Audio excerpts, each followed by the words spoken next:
Watazamaji na wasikilizaji wetu popote ambapo mnatutazama mkiwa.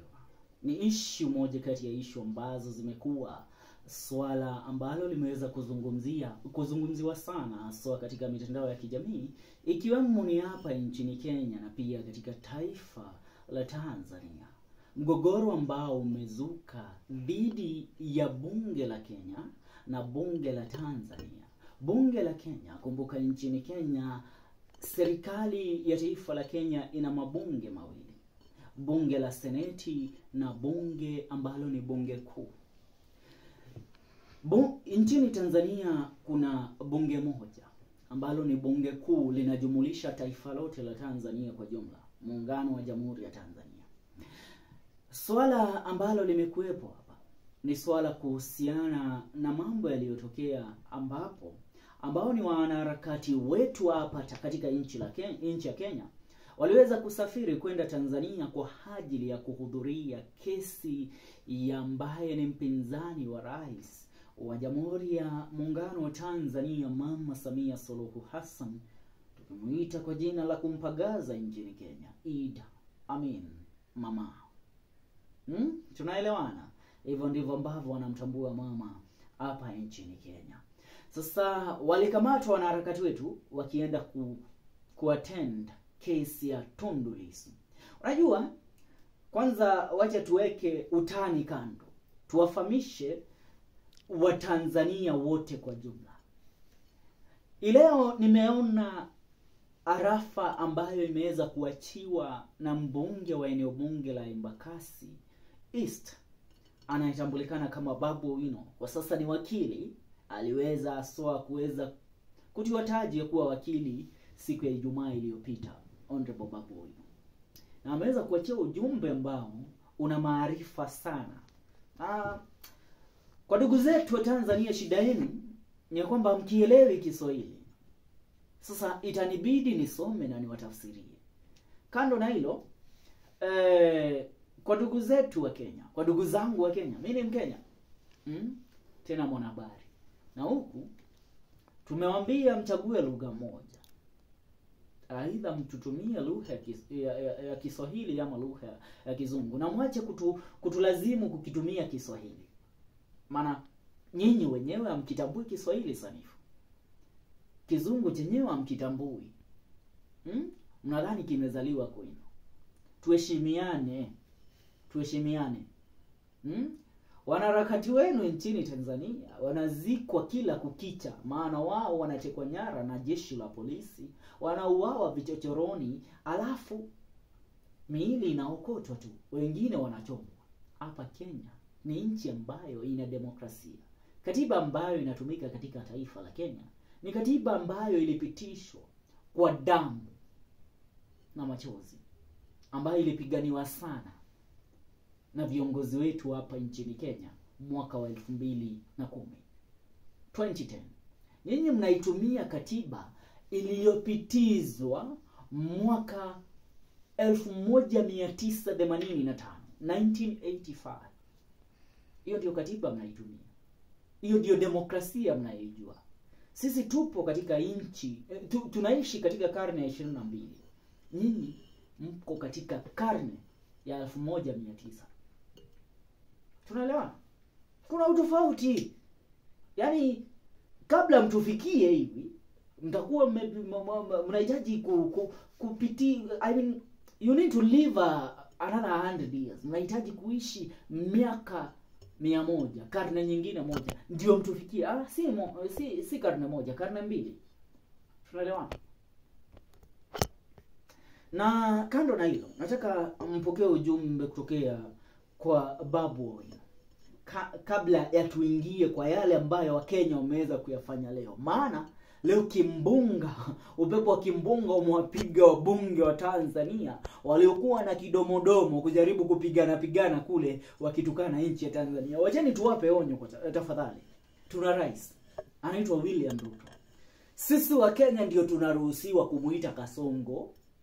Tunaelewana? Sisi ndio tunaruhusiwa kumwambia one time. Shida zetu na William Ruto sisi ndio tunazifahamu. Na nyinyi wageni pale ambapo itakapofikia mumuongelee William Ruto, ndio mtajua tunampenda rais wetu. Shida yetu ni moja tu na yeye, maana tunataka kuwa kama Marekani. Ahadi alitupa, amejaribu, amewapita kwa kitaifa kubwa sana, amewapita. So kile ambacho tunasema, muheshimu nchi yetu, maana wabunge wenu watoto wao wanasomea katika taifa letu. Hebu kaa chini wewe kama Mtanzania. Let me ask you, wewe kama Mtanzania, umenunua data bundles zako pale, unatumia mtandao wa Airtel ama mtandao wa Safaricom? Hii ni mitandao ambayo inamilikiwa na taifa la Kenya. Tunaelewana? Unatumia Airtel na Safaricom, zote ni kampuni zetu sisi kama Wakenya. Unatumia hizo data kupigana na sisi. Mataifa kama Marekani yametuinulia mkono. Mataifa kama South Africa, developed countries, Afrika ya Kusini, zinainamisha vichwa chini sisi tupite. Mataifa kama Nigeria, sisi ndio tuliingia bunge la kwetu, tukakula chakula kule na tukakunywa chai. Tunaelewana? Tunaelewana? Mlitaka Kiswahili.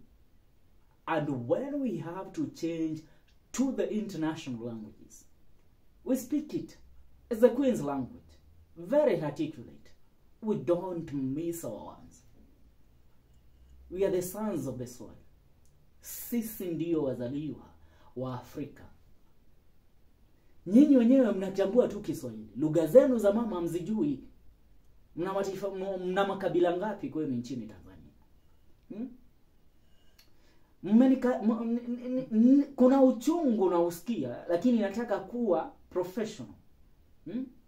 Mwache ni usome ujumbe wa mbunge, wakili. Huyu ni mbunge, msikize. Ana shahada gapi kwanza? 9. Zingine kazomea kule Ukraine, Russia, UK, huko mataifa nje. Mnatuambia eti president wenu amesomea Pakistan. Wajinga nyinyi. Sikizeni. Anasema hivi Babu Owino, Samia Suluhu is driving a wedge between Kenya and Tanzania, and that is true. Your president is a minion. You are living in the dark ages. And you support that. I mean, I try and ask myself this question.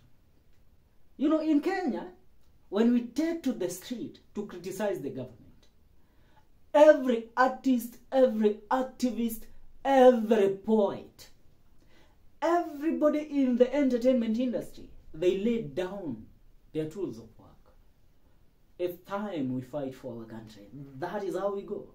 Wakati sisi wa Kenya tunaamua ni kupigania nchi yetu, uwe msanii, uwe mwanaharakati, uwe mtangazaji, uwe mtoto wa rais, uwe mtoto wa mbunge, uwe tunaweka yote chini, tunaamua ni nchi yetu.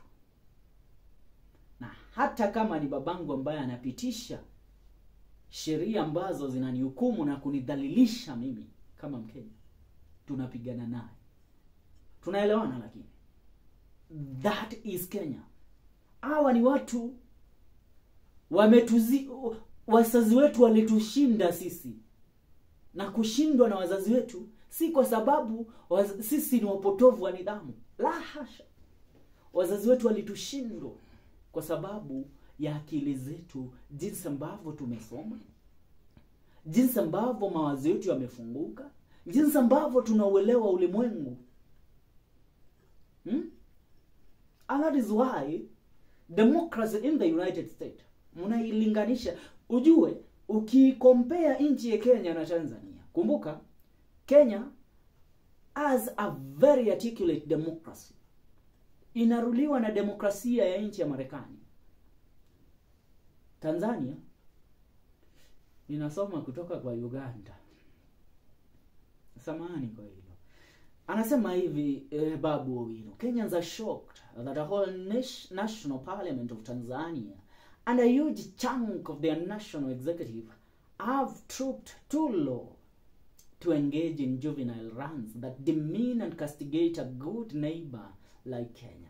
How can it be that patriotic, unarmed Kenyans who cross into a neighboring country can be arrested, held incommunicado, tortured and deported by a nation with whom we share a national language and whose people and ours overlap in origin, descent and culture more than 60%?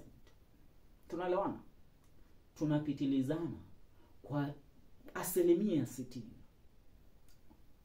Iwe ni katika jinsia, maisha, mila na tamaduni, lugha ambazo tunazizungumza, Watanzania na sisi wa Kenya. Ila tu kwa ubongo na kwenda mbele. Hapo ndio tumewapiku. Tumewapiku. Si dharau. Si dharau. Ni ukweli. Itabidi mkubali. Tunawapa sisi, unajua ukija Kenya, wale ambao wanafanya kazi za kijugunjiko wa Tanzania, ndio wanazunguka huku Kenya, hapa Nairobi, Kawatungule na huko. Hatuwataki huku tena. Ile export mnafanya kubwa huku Kenya ni kutuletea viwete, mnatuletea watu wa kuuza njugu, nini nyingine ambazo mna na ushoga. Hao ndio watu ambao muna import. Mnajaribu kuchafua nchi yetu. Litazame taifa la Kenya.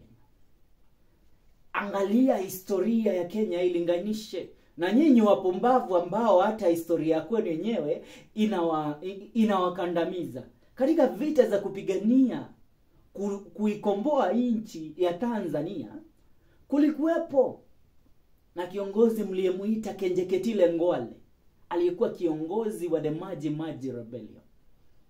Tunaelewana? Aliwaambia Watanzania kwamba mwende vitani, tutachanganya unga na maji, tutawapaka huo unga mweupe huo.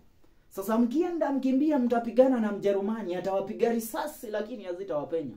Mlikufa kama kunguni. Imagine hao watu in 1950s, when sisi Maumau walikuwa wanaungana, wanapanga jinsi ambavyo wanampiga Muingereza, nyinyi Mjerumani mlikuwa mnaambiwa mjipake white powder. Mkimbia mkapigane na Mjerumani, mkipigwa risasi, you are idiots from Ojo mnanishangaza, ni watu wa gani hawa tunabishana na wao? Babu zao waliambiwa waende vitani, wapake unga mweupe. By Kenjeketile Ngwale, the leader of the Maji Rebellion. Tunaelewana?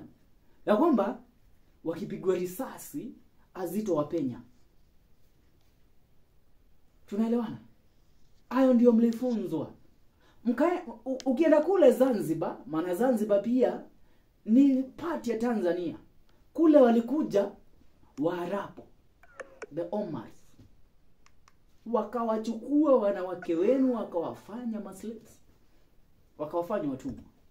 Ingia katika taifa la Kenya. In the year 1918, hata before 1918, the year 1890 something, tulikuwepo na mama kutokea katika taifa la Mijikenda, anaitwa Mekatilili wa Menza. Aliongoza vita dhidi ya mzungu, dhidi ya Mwingereza, kule wapi? Mombasani. Kuja katika sehemu ya Mlima Kenya, tulikuwa na Wangu wa Makeri. Kwenda kule Western, tulikuwepo na Nabongo Mumia. Kwenda kule Ujaluoni, kulikuwepo na shujaa wengine. Kwenda kule Nandi, tunaelewana, kulikuwepo na Koitalel Arab Samoei, viongozi walioungana kupinga na kupigana na mzungu. Na hatukupigana na yeye kwa kushirikiana, tulimwaga damu sisi. Tulijificha tukawapiga mpaka tukawashinda. Mau Mau. Rebellion yenu ya majimaji. Msalie Mtume. Sitaki kufuru mie, lakini nasema tu kweli. Your ancestors wenyewe. Bongolala. Wacha nikamilishe ujumbe kutokea kwa mbunge wangu Babu Owino. Anaendelea kwa kusema hivi. It is quite saddening to see the artificial war being created between Kenya and Tanzania by people who do not appreciate the history of this region. Number one, leaders come and go, but nations remain. The long-cherished friendship between Tanzania and Kenya and their people should not be put to unnecessary test for the sake of one or two individuals. Number two, we all agree that the boundaries between all African countries were drawn arbitrarily by the colonialists. Kenyans and Tanzanians are one people and should not be divided if the colonialists didn't succeed, nor current leaders will. Number three, regions of the world are coming together to form viable economic blocs. Whether it is the BRICS, G20 or G7, good relations are the root of peace, stability and prosperity. What's wrong with us Africans? How do we build the East African community to resolve the violent conflicts in Somalia, Southern Sudan, DRC and our economic problems if we are engaged in petty bickering? Number four, we all appreciate the injustices anywhere. Is a threat to justice everywhere. We do not accept the draconian, heavy-handed approach against opposition politicians in Tanzania. In the 21st century, those who seek to govern must seek the consent of the people through persuasion, not coercion. They should get into office through the ballot, not the bullet. President Samia Suluhu should embrace our opposition counterparts and stop persecuting our opponents. Nchini Kenya, viongozi wetu wa upinzani, tunaye Raila Amolo Odinga, sasa yupo serikalini. Tunaye Rigathi Gachagua, kila siku anamtukana rais wetu wa Jamhuri ya Kenya. And he is a free man. Yupo huru. Huyu alikuwepo naibu wa rais akangatuliwa, lakini anamwambia rais, umeiba hiki, umeiba kile, umefanya makosa hapo, umefanya makosa pale. Rais anakwenda naye kwa TV anamwambia, nilikutoa kwa sababu ya hili, kwa kosa lili, kwa kosa lile. Hiyo ndio demokrasia. Mkijua hilo, nchi ya Tanzania mtakuwa sasa ndio mwanza kufunguka ubongo. Sio kila siku. Unajua jenzi wa Tanzania, kando na konyaki na bongo flavor, bongo flavor, kando na kupigana vita ya Chibu Dangote na Harmonize na Alikiba, you have nothing else. Na wacheni niwakumbushe wasanii wenu wenyewe. Wacheni niwape example. Ile pesa Diamond Platnumz analipwa kwa mitandao ya kijamii, 60% inatoka kwa taifa la Kenya. Ile anayolipwa Harmonize the same thing. Ile anayolipwa Rayvanny, Zuchu. We just consume your music because you hakuna kitu kingine mnachojua. Mnajua tu kuimba mapenzi. Sisi hapa tunajua maisha. Life does not end in bed. Pumbavu nyinyi. Na tuheshimiane tafadhali. Nimeona mbunge wenu alikuwa anasema Martha Karua. You cannot deal with Martha Karua bwana. Don't. Mheshimu mama. We call her the Iron Lady. Mama mwenye ngozi kama chuma. Tunaelewana? Ana roho ya chuma yule mwanamke. Amepigana katika serikali ya Rais Mzee Moi, akipigania demokrasia, akipigania multipartyism. Nchini Tanzania mna chama cha Chadema na chama cha CCM, chama cha Mapinduzi. Kama in Kenya tuna chama cha Jubilee, UDA, PLP na Kenya zingine zinapunguliwa leo, DCP, KANU, KAU, turudi hata 1960. KAA, KAP. That is the country we live in. Everybody is allowed to form their own political party. Kila mtu anakubaliwa. Bora umeafikia kiwango fulani, nenda kafungue chama. Tanzania, you should stop living in communist blocks until now. Bunge wenu ambaye anasema mama wetu hajasoma, cha kushangaza amemalizia shule katika shule ya msingi, primary school. You know, wacheni let me elaborate to you. Wacheni niwafafanulie kwa upana na urefu system ambayo inatumika ya masomo katika taifa la Kenya. Inaitwa the CBC, Competence Based Curriculum. Ni moja na ile ambayo inafundishwa nchini Marekani, ni moja na ile ambayo inafundishwa nchini Uingereza.